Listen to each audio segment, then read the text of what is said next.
Yannick, de nous accueillir ici pour la dernière entrevue de notre deuxième saison de Fierté d'ici.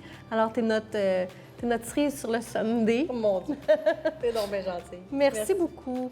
Fait que, tu sais, Délire et Délices, c'est une institution dans la région, mais c'est parti de où tout ça? En fait, Délire et Délices, c'est un spa, un garage et un rêve. OK, attends un peu. Faire une histoire. Oui. Un spa, un garage et un rêve. Ouais, OK, en explique-moi fait, ça. J'ai rencontré l'artisan brasseur Yves Pinet dans un spa chez des amis. OK. Et puis, on s'est jamais quittés depuis ce temps-là. Alors, on a aménagé ensemble et moi, j'avais une maison à Chambly. J'ai perdu mon garage parce que Yves a pris mon garage et s'est dit, moi, je brasse la bière depuis longtemps. Donc, pendant une vingtaine d'années, Yves a brassé. Bien, pas une vingtaine d'années chez moi, mais ça fait une vingtaine d'années que Yves brasse la bière. Donc, perfectionné, mis ses brassins à son goût. Et puis, c'est l'amour, d'en fait, il m'a fait connaître la bière. Donc, cet amour-là, on s'est dit, bon, bien, pourquoi qu'on ne le partage pas avec le public? Ça, c'est vraiment moi et lui, de partager sa passion à lui, qui m'a transmis. Et là, le but du jeu, c'est de le transmettre à tout le monde. Donc, en 2011, on a démarré le plan d'affaires et trouvé où on pouvait s'installer.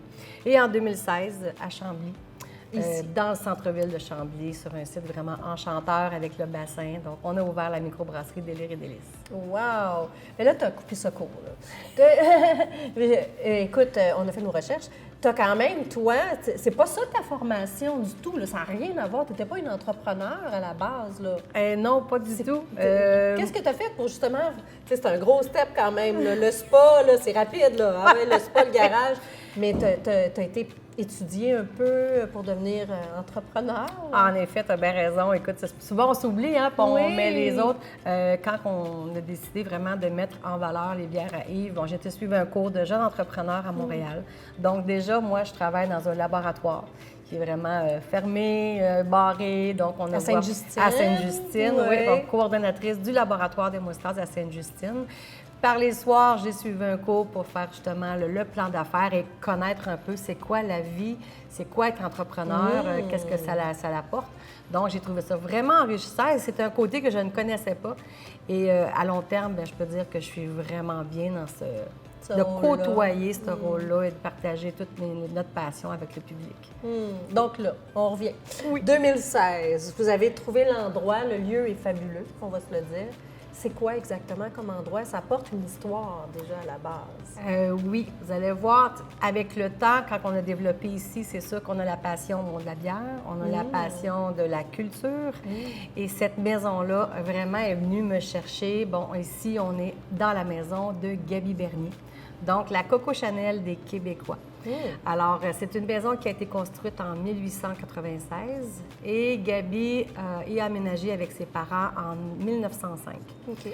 Donc, on a essayé de garder un petit bout d'histoire de cette femme-là parce qu'on a mis des photos d'elle à la microbrasserie. Et lors de la pandémie, en 2020, nous avons vraiment fait la rénovation d'une belle salle de spectacle au deuxième, très intimiste, 80 places, qui porte le nom de Gaby Bernier, parce que, bon, on est chez elle. Donc, j'ai fait un clin d'œil à cette femme très méconnue quand même. Oui, vraiment. Mais qui a vraiment une belle histoire et que vraiment a fait rayonner Chambly dans les débuts 1900 jusqu'à quand même assez longtemps. Oui, parce qu'elle, dans le fond, puis là, vraiment, c'est pour la petite histoire, mais on aime ça, c'est croustillant comme détail. C'était une amie de Coco Chanel. Effectivement. Donc, c'était une amie de Coco Chanel et c'est la seule qui avait le droit de faire le point de couture de Coco Chanel. Fait qu'on sent que le lieu ici est comme habité déjà d'une aura, là, je sais pas. La famille. Oui, c'est... Ah oui, la famille. Oui. Nous, ce qu'on voulait vraiment faire ressortir d'ici, là, c'est vraiment que les gens viennent ici en solo, entre amis, en famille, puis être bien. Prendre un verre, il y a des jeux de société, comme je vous dis, il y a de la musique ici. Donc, c'est vraiment de se sentir bien, d'avoir fait une pause. Ah oui. C'est ça qu'on veut que les gens... Oui, puis même la terrasse dehors, j'ai un souvenir de l'été dernier où on était là, puis on voit la montagne au loin. C'est tellement beau, vraiment, c'est magnifique. Et là, Délire et Délices, ça porte ce nom-là. On sait, il y a tout le volet bière, mais pourquoi vous avez appelé l'endroit Délire et Délices? Le délire, bien, c'est pour vraiment notre belle tour à bière qui contient 20 bières. Wow. toutes de styles différents, très éclectiques, donc qui peut vraiment satisfaire là, la plupart des amateurs de bière. Et naturellement, ceux qui le sont moins, bien, on a des spiritueux et on a des vins québécois à petite échelle. Le délice, eh bien, je suis très, très locaux. Oui, oui, ça, je le sais, vraiment. Ça aussi, ça. Je suis très locale, donc j'ai un petit peu de victuailles. Je ne suis pas un restaurant. Nous ne sommes pas un restaurant. Par contre, on est capable de vous sustenter avant le souper ou un petit quelque chose entre les deux. Et ce que moi, je voulais vraiment, c'est d'avoir beaucoup de produits locaux, la collaboration avec les autres commerçants de Chambly et d'autres villes très proches. Donc, les épices, par exemple, les épices sont les épices de Marie-Michel qu'on retrouve à Chambly. Ouais. Puis, quand il y a des épices dans la bière, on va toujours les prendre chez Marie-Michel. OK. Donc, on va tenir à ça. Nos grilled cheese sont faits avec le pain du garde-manger de François. J'ai les calzones du Tricolorie. Oh, wow. J'ai des bons desserts de MJ et compagnie. J'ai du bon chocolat de FG Chocolatier. Oui, oui. Donc, on essaie de ne pas avoir trop de choses, mais quand on instaure un nouveau mets, il y a toujours une touche locale. Fait que ça, on y tient beaucoup. Ça t'honore parce que d'ailleurs, il faut le dire, on s'est connus, toi et moi, de par la Chambre de commerce du bassin de Chambly. Puis maintenant, on a uni nos forces, littéralement. Et tu es maintenant sur le conseil d'administration de la CCIVR, mais je le sais que pour toi, c'est vraiment la fibre locale qui te fait le plus... Oui, vraiment. Oui, qui est importante pour toi. Je le sais, là, tu vibres par ça. Oui, vraiment. Parlant justement là, de fibres locales et tout, je sais que récemment, tu t'es lancé aussi, probablement avec l'ouverture de ta salle, j'imagine, dans des spectacles. Il y avait un festival aussi que vous avez démarré. Oui. Puis bon, c'était la première édition cet été. C'était quoi? Peux-tu m'en parler un petit peu? C'est le Festival Blues de la Montérégie. Oui. Ça, il faut dire que depuis notre ouverture en 2016, c'est vraiment le blues qui règne ici. Et tous les jeudis, on a les jeudis 6 à 8 qui vont, là, pas toujours être du blues parce qu'on s'est rendu compte qu'en Montérégie, il y a énormément de musiciens qui sont tout près de nous, puis on ne le savait pas. Donc, souvent, les jeudis soirs, c'est pour découvrir là, vraiment des chanteurs, des musiciens d'ici. Et puis là, avec notre salle qui est en haut, bien là, on peut encore plus faire découvrir des bands d'ici. C'est fou, là, comment les Québécois, on est créatifs.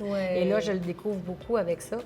Et ça fait longtemps, étant vraiment un fan de blues avec Yves, mon conjoint, de faire un festival de blues.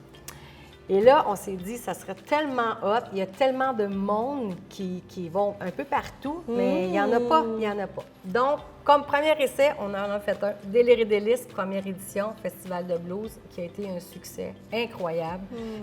La réponse était là, autant au niveau des musiciens que des citoyens, les touristes. C'était vraiment le fun. Donc, on a créé un OBNL, et là, on s'est dit, on se lance, il va y avoir le premier Festival de blues de la Montérégie, qui va se faire dans notre région. On commence ici, mais il s'appelle Montérégie.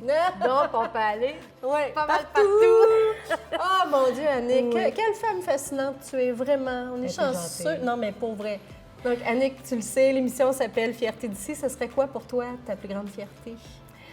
Pour Délire et délices, ma plus grande fierté, c'est mon mari. Comment ça? Sans Yves, il n'y a pas de microbrasserie. Donc, vraiment, je suis vraiment contente. Surtout qu'Yves a gagné beaucoup de prix lorsqu'il brassait justement dans le garage, amateur. Et ma plus grande fierté aussi, c'est de voir la collaboration qu'il y a entre les commerçants, entre les gens. Je suis vraiment fière d'être à Chambly, c'est sûr. Je suis vraiment fière d'être une belle communauté. Donc, oui, longue vie à Délire et délices, je ne suis pas inquiète. Toutes mes félicitations. Le temps passe tellement vite, je ne peux pas croire qu'on a fini l'entrevue. Oui. Mais vraiment, merci. Merci d'avoir accepté d'être ma dernière personne interviewée cette année. Moi, je vous remercie beaucoup d'avoir pensé à Délire et délices.